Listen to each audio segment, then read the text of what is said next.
জানাবো আসন্ন নির্বাচনে আওয়ামী লীগের অংশ নেওয়ার সুযোগ কতটা। নির্বাচনে কারা আসবে সেই সিদ্ধান্ত ইসির, বলছেন বদিউল আলম। যখনই নির্বাচন দেন না কেন বিএনপি ক্ষমতায় আসবে, বলছেন সালাম। এবং সর্বশেষ জানাবো বিএনপি অফিস ভাঙচুর, গ্রেফতার আওয়ামী লীগ নেতা। এতক্ষণ শুনছিলেন সংবাদ শিরোনাম, এবারে বিস্তারিত। তবে তার আগে অনুরোধ থাকবে আমাদের চ্যানেলটি সাবস্ক্রাইব করে বেল আইকনটি ক্লিক করুন। আসন্ন নির্বাচনে আওয়ামী লীগের অংশ নেওয়ার সুযোগ কতটা। নির্বাচনের রোডম্যাপ নিয়ে নানামুখী আলোচনার মধ্যেই অন্তর্বর্তীকালীন সরকারের প্রধান উপদেষ্টা ১.৫ বছরের মধ্যে আগামী জাতীয় নির্বাচন অনুষ্ঠানের একটি সম্ভাব্য সময়সীমার কথা জানিয়েছেন।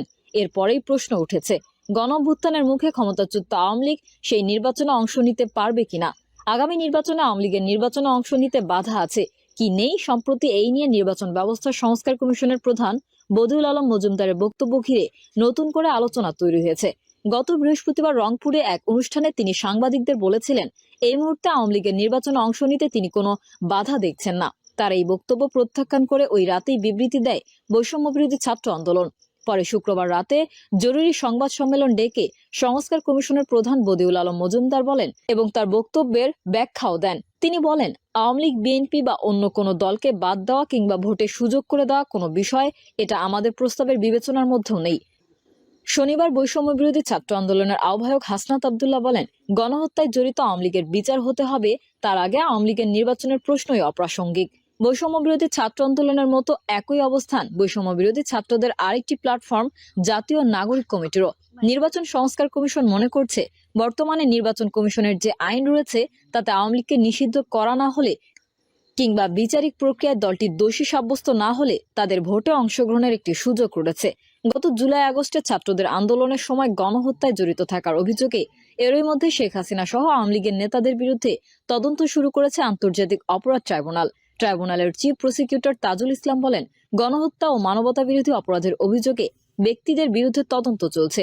কোনো দলের অপরাধ এখনো আমরা তদন্ত করছি না। ভবিষ্যতে আমাদের কাছে যদি মনে হয় দল হিসেবে আওয়ামী লীগের বিরুদ্ধে তদন্ত হওয়া উচিত, সেটা তখন বলা যাবে। এই পরিস্থিতিতে আগামী নির্বাচনে দল হিসেবে আওয়ামী লীগের অংশ নেওয়ার কতটা সুযোগ রয়েছে সেটি নিয়েও নানা প্রশ্ন দেখা দিচ্ছে। আগে বিচার, পরে অন্য প্রশ্ন। শেখ হাসিনা সরকারের পতনের পর আওয়ামী লীগ নেতাদের পাশাপাশি তাদের শরিক 14 দলীয় জোটের নেতাদের কেউ কেউ এরই মধ্যে গণহত্যার বিভিন্ন মামলায় গ্রেফতার হয়েছেন। গণহত্যার বিভিন্ন মামলায় তাদের হাজির করা হচ্ছে আন্তর্জাতিক অপরাধ ট্রাইব্যুনালে। গত বৃহস্পতিবার রাতে বৈষম্য বিরোধী ছাত্র আন্দোলনের বিজ্ঞপ্তিতে বলা হয়, বৈষম্য বিরোধী ছাত্র আন্দোলন যে কোনো রাজনৈতিক কর্মকাণ্ডে আওয়ামী লীগের অংশগ্রহণের বিপক্ষে অবস্থান করে। নির্বাচন সহ যে কোনো রাজনৈতিক কর্মকাণ্ডে আওয়ামী লীগ অংশগ্রহণ করলে জুলাই গণঅভ্যুত্থানের শহীদদের রক্তের অবমূল্যায়ন হবে। সংগঠনটির আহ্বায়ক হাসনাত আব্দুল্লাহ বলেন, দল হিসেবে আওয়ামী লীগ গণহত্যায় জড়িত, তাদের সাথে 14 দলও একই অপরাধে জড়িত। আগে গণহত্যার বিচার হবে, তারপর অন্য প্রশ্ন। বৈষম্য বিরোধী ছাত্রদের আরেকটি প্ল্যাটফর্ম জাতীয় নাগরিক কমিটিও এই মুহূর্তে আওয়ামী লীগের নেতাকর্মীদের বিচার ও দল হিসেবে সংগঠনের বিচার নিয়ে বিভিন্ন সভা সমাবেশে বক্তব্য দিয়ে জনমত তৈরি করছে। এই সংগঠনটি মনে করে, এই মুহূর্তে যদি দল হিসেবে আওয়ামী লীগের বিচার না হয় তাহলে ভবিষ্যতে গণতান্ত্রিক প্রক্রিয়া বাধাগ্রস্ত হতে পারে। দলটির আহ্বায়ক নাসির উদ্দিন পাটোয়ারি বলেন, আওয়ামী লীগ নির্বিচারে মানুষ হত্যা করেছে, হাজার হাজার ছাত্রদের আহত করা হয়েছে। যারা খুনি তাদের বিচারের আগেই যদি নির্বাচন প্রক্রিয়ায় যান তাহলে পরিস্থিতি আরো জটিল হতে পারে। নির্বাচনী আইন কি বলছে? শুক্রবার রাতে নির্বাচন ব্যবস্থা সংস্কার কমিশনের প্রধান বদিউল আলম মজুমদার তার বক্তব্যের ব্যাখ্যা দিতে যে সংবাদ সম্মেলন ডেকেছিলেন সেখানে তিনি বলেছিলেন, আন্তর্জাতিক অপরাধ ট্রাইব্যুনাল বা আইসিটি আইনে এরই মধ্যে অনেক মামলা রুজু হয়েছে শেখ হাসিনা সহ অনেক আওয়ামী লীগ নেতার বিরুদ্ধে। আওয়ামী লীগের নির্বাচন কার্যক্রম নির্ভর করবে এসব মামলা সুরাহার উপর। নির্বাচন বিশেষজ্ঞরা বলছেন, এই আইনে কেউ দণ্ডিত হলে তিনি নির্বাচনের প্রার্থী হতে পারবেন না। বাংলাদেশের সংসদ নির্বাচনের আইন গণপ্রতিনিধিত্ব আদেশ বা আরপিওতে বলা আছে, কেউ আন্তর্জাতিক অপরাধ ট্রাইব্যুনালে কোনো অপরাধে দোষী সাব্যস্ত হলে তিনি সংসদ নির্বাচনের প্রার্থী হতে পারবেন না। নির্বাচন বিশেষজ্ঞ ডক্টর আব্দুল আলিম বলেন, কোনো দল আদালতে দোষী সাব্যস্ত হলে কিংবা নির্বাহী আদেশে কোনো দল নিষিদ্ধ হলে নির্বাচন কমিশন তাদের নিবন্ধন বাতিল করতে পারে। সেক্ষেত্রে আওয়ামী লীগ বা যে কোনো দলই নির্বাচনে অংশ নিতে পারবে না। তিনি জানান, এর বাইরেও কোনো দল পরপর 2 বার নির্বাচনে অংশ না নিলে কিংবা দলীয় গঠনতন্ত্রে সংবিধানের সাথে সাংঘর্ষিক কিছু থাকলে সেই দলের নিবন্ধন বাতিল করার সুযোগ নির্বাচন কমিশনের আছে। নির্বাচন বিশেষজ্ঞদের মতে, নির্বাচনী ও ফৌজদারি অপরাধে অপরাধী সাব্যস্ত হয়ে ন্যূনতম 2 বছর কারাদণ্ডে দণ্ডিত হলে দণ্ডিত ব্যক্তি একসময় সংসদ নির্বাচনে প্রার্থী হওয়ার যোগ্যতা ফিরে পান, কিন্তু আইসিটি আইনে কেউ অপরাধী সাব্যস্ত হলে তিনি আজীবনের জন্যই নির্বাচনে অযোগ্য হবেন।